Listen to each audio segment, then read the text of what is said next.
Hi everyone, आज ये 16 दिसंबर 2025 के करंट अफेयर और स्टैटिक जी के क्वेश्चन को डिस्कस करते हैं। So let's get started without any further delay. प्रश्न संख्या 1 से स्टार्ट करते हैं। हाल ही में चर्चा में रहा प्रे बिहारी मंदिर कहाँ पे स्थित है? कंबोडिया में स्थित है। प्रे बिहारी मंदिर की बात कर, यह कंबोडिया थाईलैंड सीमा पर स्थित है और सीमा विवाद और संघर्ष का कारण यह मंदिर क्षतिग्रस्त हुआ। भारत ने इसके संरक्षण में सहयोग करने की पेशकश की है और यह मंदिर भगवान शिव महादेव को समर्पित है। यह यूनेस्को वर्ल्ड हेरिटेज साइट भी है, तो ये भी आपको ध्यान में रखना। अंगकोर वाट मंदिर को भी आपको ध्यान में रखना है, ये भी कंबोडिया में है, भगवान विष्णु को समर्पित है। सूर्यवर्मन द्वितीय के द्वारा इसका निर्माण किया जाता है। नेक्स्ट क्वेश्चन पे आ जाते हैं। आसियान भारत पर्यटन विनिमय कार्यक्रम 2025 कहाँ पे आयोजित हुआ है? इस कार्यक्रम के उद्देश्य की बात करते हैं तो पर्यटन को बढ़ाना इसका उद्देश्य है। आसियान प्रतिनिधियों को ब्रह्मपुत्र नदी क्रूज कराया गया। आसियान की स्थापना की बात करते हैं तो 1967 में इसके एस्टेब्लिशमेंट किया जाता है और इसका मुख्यालय जकार्ता है। भारत आसियान का सदस्य नहीं है लेकिन रणनीतिक साझेदार है। आसियान के नवीनतम सदस्य की बात करते हैं तिमोर लिस्ते है और ये 11वें नंबर का है। माजुली द्वीप की बात करते हैं, दुनिया का सबसे बड़ा नदी पे बना हुआ द्वीप है। यह धुबरी से सादिया को कनेक्ट करता है, तो ये भी आपको ध्यान में रखना है।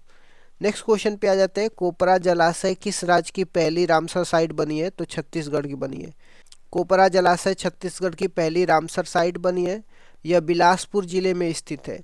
रामसर साइट का उद्देश्य क्या होता है? वेटलैंड को संरक्षण करना।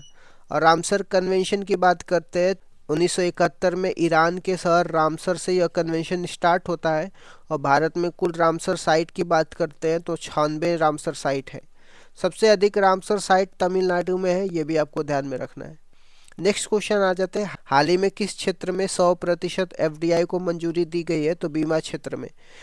पहले बीमा क्षेत्र में एफडीआई की सीमा 74% थी, अब इसे बढ़ा करके 100% कर दिया गया है। इसमें निवेश और प्रतिस्पर्धा बढ़ेगा। बीमा क्षेत्र नियामक कौन है? तो आईआरडीएआई है, ये भी आपको ध्यान में रखना है। आईआरडीएआई का मुख्यालय कहाँ पे? हैदराबाद में है। नेक्स्ट क्वेश्चन पे आ जाते हैं। करबगीहा थर्मल पावर स्टेशन कहाँ पे स्थित है? तो ये बिहार में स्थित है। करबगीहा पावर स्टेशन पटना में स्थित है और इसका एस्टेब्लिशमेंट 1930 में ब्रिटिश काल में हुआ था। 1984 में इसे बंद कर दिया गया था, अब इसे देश का पहला पावर म्यूजियम बनाया गया है। बिहार विधानसभा की बात करते हैं तो टोटल 243 सीटें हैं। बिहार विधान परिषद की बात करते हैं तो टोटल 75 सीटें, ये भी आपको ध्यान में रखना। नेक्स्ट क्वेश्चन पे आ जाते हैं। दादा भाई नौरोजी की 200वीं जयंती पर रिसेप्शन कहाँ पे हुआ था? तो लंदन में लॉर्ड ऑफ हाउस में हुआ था। इनका जन्म 1825 में हुआ था और 2025 में उनकी 200वीं जयंती मनाई गई है। दादा भाई नौरोजी की बात करते हैं, इनको grand old man of India के नाम से भी जाना जाता है। 1892 में वे पहले भारतीय संसद बने थे। उन्होंने ड्रेन ऑफ वेल्थ नामक थ्योरी दी है और कांग्रेस के 3 बार अध्यक्ष भी बने थे इन्होंने। नेक्स्ट क्वेश्चन पे आ जाते हैं। ग्रुप 1 में पहला राष्ट्रीय ऊर्जा संरक्षण पुरस्कार किसे मिला है? कर्नाटक को मिला है। 14 दिसंबर को राष्ट्रीय ऊर्जा संरक्षण दिवस मनाया जाता है और यह पुरस्कार प्रदान किया गया है द्रौपदी मुर्मू के द्वारा। आयोजन संस्था की बात करते हैं तो BEE द्वारा इसको आयोजित किया जाता है और इसको इस्टेब्लिशमेंट 2002 में किया जाता है।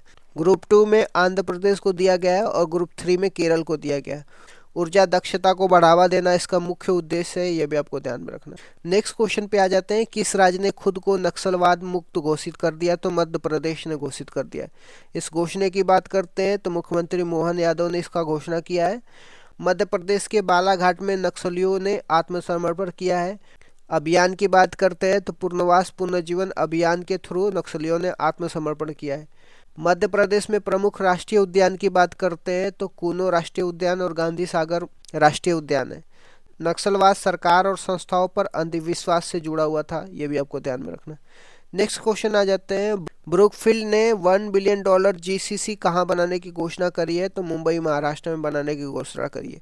ब्रुकफील्ड की बात करते हैं, ये कनाडा की कंपनी है और जीसीसी को ग्लोबल कैपेसिटी सेंटर बोला जाता है। एशिया का सबसे बड़ा जीसीसी होगा। इसमें निवेश की राशि की बात करते हैं तो $1 बिलियन निवेश किया जाएगा। 100% ग्रीन एनर्जी पर यह आधारित होगा, तो यह भी आपको ध्यान में रखना है। नेक्स्ट क्वेश्चन में आ जाते हैं। स्क्वैश विश्व कप 2025 की विजेता कौन बनी है? तो भारत बना है। मेजबान की बात करते हैं तो चेन्नई तमिलनाडु में इसको मेजबान किया जाता है और फाइनल में भारत ने हांगकांग को हराया। भारत पहली बार विश्व कप विजेता बना है और एशिया की पहली विजेता टीम बना है। प्रमुख खिलाड़ी की बात करते हैं तो जोशना चिनप्पा और अभय सिंह इसके प्रमुख खिलाड़ी हैं, तो ये भी आपको ध्यान में रखना है। तो इस तरीके से मैंने कुछ इंपॉर्टेंट करंट अफेयर के साथ स्टैटिक जी के क्वेश्चन को डिस्कस कर दिया। Thank you so much guys, keep loving, keep supporting, bye bye, see you.